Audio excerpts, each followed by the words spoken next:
नमस्कार दोस्तों, मेरा नाम अंकुश और आप देख रहे हैं ऑल अबाउट सिविल। इस चैनल पर हम सिविल इंजीनियरिंग से रिलेटेड सभी टेक्निकल रीजंस को डिस्कस करते हैं और जो भी साइट पे आप लोगों से क्वेश्चन पूछे जाते हैं या जो भी इन्फो मेरे को टेक्निकल रीजन से मिलती है वो मैं आपको यहाँ पर प्रोवाइड करता हूँ। आज हम स्टार्ट करने वाले हैं पार्ट 3 टॉप 5 इंटरव्यू क्वेश्चन।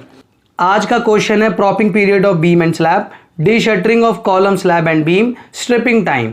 ये प्रॉपिंग पीरियड, डी शटरिंग और स्ट्रिपिंग टाइम एक ही चीज होती है। जो भी हमने साइट पर फॉर्म वर्क किया है उसको खोलने को हम स्ट्रिपिंग टाइम या डी शटरिंग बोलते हैं। ठीक है, ये टाइप्स ऑफ फॉर्म वर्क और फॉर्म वर्क रिमूवल टाइम मैं आपको बताने वाला हूं, लेकिन ध्यान रखें ये ऑर्डिनरी पोर्टलैंड सीमेंट के लिए यूज होगा। अलग अलग सीमेंटों के लिए अलग अलग स्ट्रिपिंग टाइम होता है। इस वीडियो में हम बात करेंगे ऑर्डिनरी पोर्टलैंड सीमेंट से रिलेटेड फॉर्म वर्क के बारे में। टाइप ऑफ फॉर्म वर्क में है मेरा side of walls, column, vertical faces of beam. खड़ी जो चीज़ें होंगी जैसे वॉल की साइड्स हो गई, कॉलम की साइड्स हो गई, बीम की वर्टिकल फेस हो गई, उनकी जो रिमूवल टाइम है वो 24 घंटे से 48 घंटे है। आईएस कोड आपको 16 से 24 घंटे बोलता है। मैं लास्ट में दिखा दूंगा आईएस कोड 456 का भी। इसके बाद स्लैब्स में हम 3 दिन में खोल सकते हैं, लेकिन इसके ऊपर एक कंडीशन है कि जो उसके प्रॉप्स हैं उसको हमें इमीडिएटली सपोर्ट देना होगा। दूसरा आता है बीम अगर हम खोलते हैं तो 7 दिन में हम बीम खोल सकते हैं, लेकिन प्रॉप्स हमें अंदर में रखना होगा। ठीक है, तो स्लैब का हो गया 3 दिन, बीम का हो गया 7 दिन। दोनों ही कंडीशन में प्रॉप हमें नीचे लगा के रखने पड़े होंगे। अब इसकी एक कंडीशन की बात कर लेते हैं। कंडीशन स्लैब और बीम की बात करें तो बीम ओके है, कोई दिक्कत नहीं। स्लैब में मेरी 2 कंडीशन बनती हैं। अगर मेरा स्पान 4.5 मीटर से कम है तो मैं 7 दिन में खोलूंगा, लेकिन अगर मेरा स्पान 4.5 मीटर से ज़्यादा है तो मैं 14 दिन में खोलूंगा। ठीक है, ये कंडीशन है स्लैब की, बिल्कुल ध्यान रखें। ऐसे ही कंडीशन बीम की भी होती है। ठीक है, देख लेते हैं। Condition of beam of arc की बात करेंगे तो स्पैनिंग अप टू 6 मीटर तक 14 दिन की होती है स्ट्रिपिंग टाइम, और स्पैनिंग ओवर 6 मीटर के लिए 21 दिन की स्ट्रिपिंग टाइम होती है। ठीक है, एक बात आपको बिल्कुल ध्यान रखना है, प्रॉप्स लेफ्ट अंडर वाली कंडीशन नहीं है आईएस 456 में।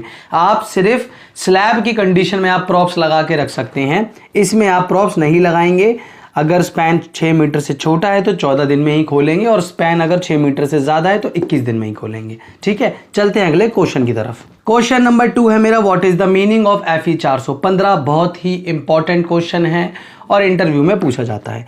HYSD की फुल फॉर्म क्या होती है? हाई यील्ड स्ट्रेंथ डिफॉर्म्ड बार, और 415 होता है यील्ड स्ट्रेंथ 415 न्यूटन पर mm², नॉट कंप्रेसिव स्ट्रेंथ। अच्छा, जिन लोगों को यील्ड स्ट्रेंथ और कंप्रेसिव स्ट्रेंथ और टेंसाइल स्ट्रेंथ के बारे में नहीं पता उनको मैं बता देता हूं। देखिए, ये है tensile strength, yield strength, compressive strength.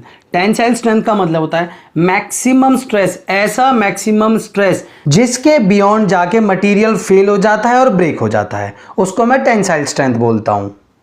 Yield strength इससे अलग होती है, थोड़ा सा डिफरेंस होता है लेकिन अलग होती है।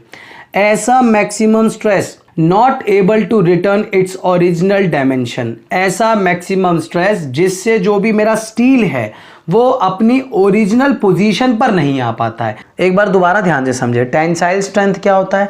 ऐसा मैक्सिमम स्ट्रेस जिसके बियॉन्ड जाके मेरा मटेरियल फेल हो जाएगा और ब्रेक हो जाएगा।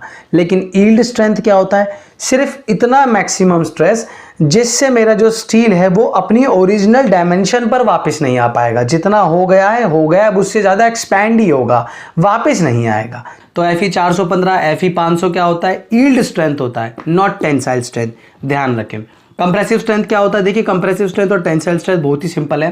कंप्रेस मतलब दबाना, टेंशन मतलब खींचना। अगर मैं किसी भी मटीरियल को प्रेस करता हूं तो उसे कंप्रेसिव बोलते हैं, और अगर मैं उसे खींचता हूं तो उसे टेंशन बोलते हैं। इसलिए कंक्रीट की कंप्रेसिव स्ट्रेंथ ज्यादा होती है और स्टील की टेंसाइल स्ट्रेंथ ज्यादा होती है। बढ़ते हैं अगले क्वेश्चन की तरफ।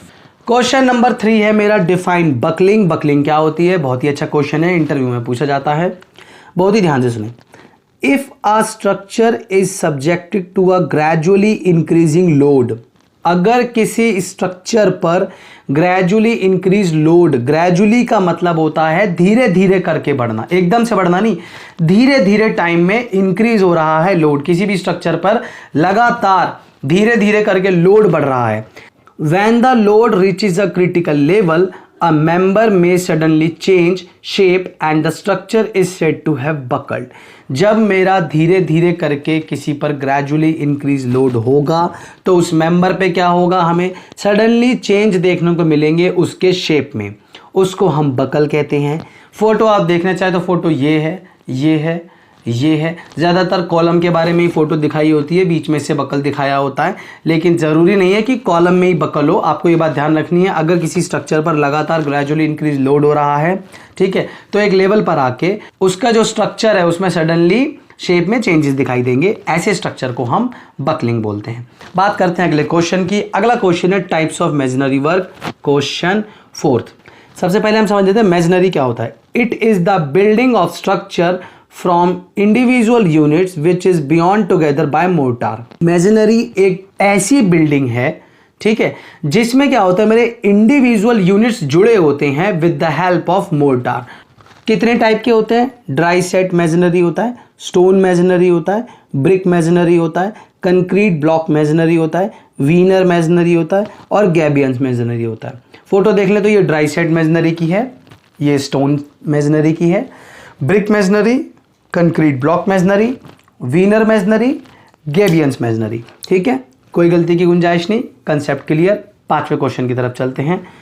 क्वेश्चन 5वां है मेरा, pH value of water use for construction. Normal सा क्वेश्चन है लेकिन आपको पता होना चाहिए। पीएच मेरा बिटवीन 6 to 8.5 पीएच होता है, ठीक है। क्यों? इस क्यों को अपनी लाइफ में ले आइए, आपके कंसेप्ट क्लियर होने स्टार्ट हो जाएंगे। तो पीएच वैल्यू बिटवीन 6 to 8.5 क्यों होता है? Present of salts of manganese, tin, zinc, copper and lead, ये कारण हैं किसके? रिडक्शन ऑफ स्ट्रेंथ के। इसलिए पीएच का वैल्यू 6 to 8.5 के बीच में ही लिया जाता है। 6 से नीचे जाना स्टार्ट करेगा तो एसिडिक होता जाएगा, 8.5 से ऊपर जाना स्टार्ट करेगा तो बेसिक होता जाएगा। ठीक है, आशा करता हूं ये 5 क्वेश्चन आपको समझ में आए होंगे और पिछली वीडियो आपने मेरी देखी होगी। मिलते हैं अगली वीडियो में एक नए पार्ट के साथ। Thank you.